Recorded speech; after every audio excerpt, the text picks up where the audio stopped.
Pemirsa, untuk mengawali informasi kita pada hari ini mengenai gelombang tinggi yang mencapai 3 hingga 4 meter di perairan Selat Bangka membuat otoritas penyeberangan kapal pelabuhan Tanjung Api-Api menghentikan sementara penyeberangan ke pelabuhan Tanjung Kalian Muntok, Bangka.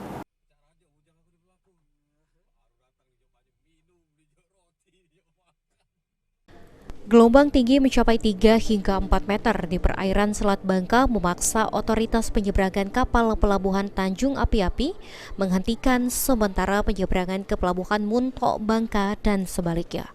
Kepala UPDD Iwan Gunawan langsung melakukan apel siaga lapangan di pelabuhan Tanjung Api-Api guna memastikan keamanan seluruh penumpang yang terlanjur memilih menunggu di pelabuhan meski belum ada kepastian kapan akan diberangkatkan.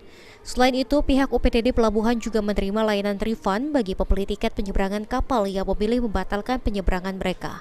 Iwan Gunawan menjelaskan melalui saluran telepon jika penghentian sementara penyeberangan merupakan upaya memastikan keselamatan penumpang, di mana batas paling tinggi ombak yang aman untuk penyeberangan Selat Bangka yakni 1,5 hingga 2 meter. Sulaiman, Paul TV.